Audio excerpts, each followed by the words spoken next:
আসসালামু আলাইকুম, রূপা রান্নাঘরে সবাইকে জানাই স্বাগত। চলে এলাম একটা মজার রেসিপি নিয়ে। আশা করছি আপনাদের খুব ভালো লাগবে। প্রথম থেকে শেষ পর্যন্ত দেখবেন প্লিজ। টমেটো পেঁয়াজ ভাজির রেসিপি। এখানে আমি 250 গ্রাম টমেটো নিয়েছি। টমেটোর বীজগুলোকে ফেলে দিয়ে ডুমো ডুমো করে টমেটো কেটে নিচ্ছি।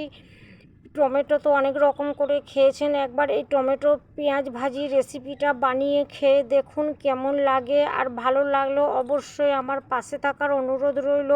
এখানে আমি 100 গ্রাম মতো বড় পেঁয়াজ নিয়েছি। পেঁয়াজও ডুমো ডুমো করে কেটে নিচ্ছি। এখানে আমি নিয়েছি 10-12টা কাঁচা লঙ্কা নিয়েছি। লম্বা কাঁচা লঙ্কা, ঝালটা যেরকম খাবেন সেরকম বুঝেই দিবেন। কড়াইয়ের মধ্যে দিয়েছি পরিমাণ মতো সর্ষের তেল, দিয়ে তেল গরম হয়ে গেছে, দিয়ে দিচ্ছি 1/2 চামচ কালো জিরের ফোড়ন। এবার কাঁচা লঙ্কাগুলো আর পেঁয়াজগুলো আমি তেলের মধ্যে দিয়ে দিচ্ছি। গ্যাসের ফ্লেমটাকে আমি লো টু মিডিয়াম করে রেখেছি। হাই ফ্লেমে ভাজবো না, হাই ফ্লেমে ভাজলে পেঁয়াজ লঙ্কা পুড়ে যেতে পারে।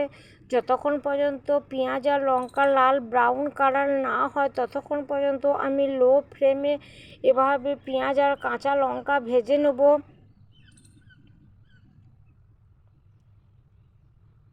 এবার কাঁচা লঙ্কা আর পেঁয়াজ আমার ব্রাউন কালার হয়ে গেছে।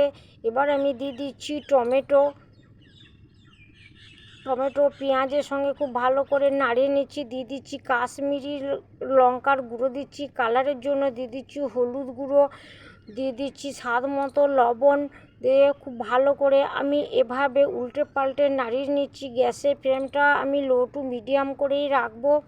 লো টু মিডিয়াম করে এই রেসিপিটা তৈরি করব। এতে আমি কোনো জল ব্যবহার করব না। লবণ দিয়েছি টমেটোর মধ্যে, জলেই এই রান্নাটা তৈরি হয়ে যাবে। এবারে ঢেকে দিচ্ছি, কিছুক্ষণ পরপর খুলে নেব আর ঢেকে ঢেকে এই রেসিপিটাকে তৈরি করব।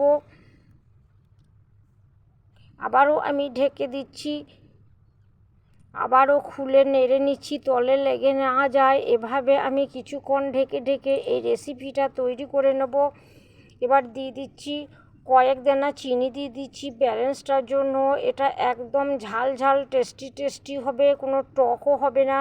চিনিটা দিলে পারে একটু স্বাদটা অন্যরকম হবে। অবশ্য চিনি যারা পছন্দ করবেন না তারা বাদ দিতে পারেন।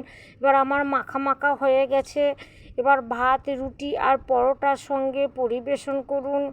অবশ্যই একবার ট্রাই করবেন আর আমাকে সাপোর্ট করবেন। এই গ্রীষ্মে কোনো কিছু খেতে ভালো না লাগছে, গরমের সময় মুখে তৃপ্তি এনে দেবে।